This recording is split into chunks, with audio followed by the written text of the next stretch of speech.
Hello, Tudious family. Today we're going to talk about a subject that's very near and dear to my heart, and we're going to talk about our art class. I actually started out as an art teacher about 10 years ago, and since then I've taught many other subjects, but I find art is such a beautiful way to enrich people's lives as they tell their story through different mediums. And one of the things that really moved me is when I first started my teaching career in Philadelphia, I started working with young men on the spectrum and understanding their stories through their art. So I really want to emphasize that when you're learning at home or wherever you're learning, you get to tell your story through your eyes, and you can use so many different ways in art through video, through painting, through digital art, through movement and dance. So I really love to see how people take their own experiences and they turn it into something so unique, and it inspires people. And the person that inspired actually the artwork for this video is called Jacob Lawrence. Jacob Lawrence is a Black American painter who was inspired by the Cubism in Europe and lived through the Great Depression and World War II, and was really also inspired by his own history of African Americans in the US. And he turned these paintings into stories, and you can really see it in these bright colors and all of this movement.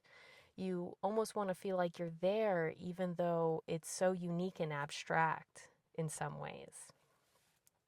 So, one thing that I would suggest is if you're exploring art, first really think about what you're trying to express. Are you trying to express precision? Are you trying to paint or draw a cat? And are you trying to make sure you get those ears right, those eyes right? Or if a person, if you're trying to get their hands right? Are you trying to do more? Are you trying to illustrate something that had happened to you that you want to share with the world?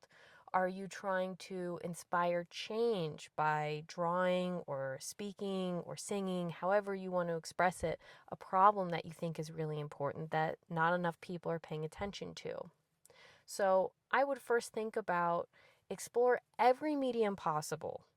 And when I say that, I mean use a watercolor pencil, use paints, use digital programs, use videos, and then find a medium that really sings to you.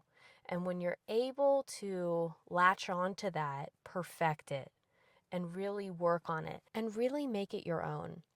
If you want to support your child learning at home, one way that is really helpful is if you want to host critiques. And I'm not saying in the sense of they hold up their art and you're pointing out all the things that you think are wrong with it, but instead they get to present their art to the family or you and explain their process and what they really mean by what they're making.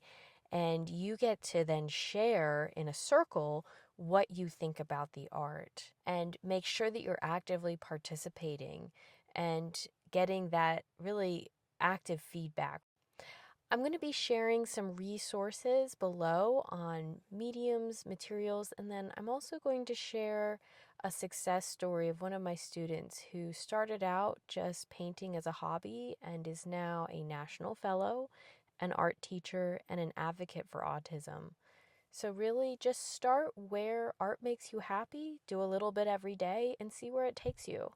I hope this helps. As always, we'd love to hear from you, and happy learning. Thank you.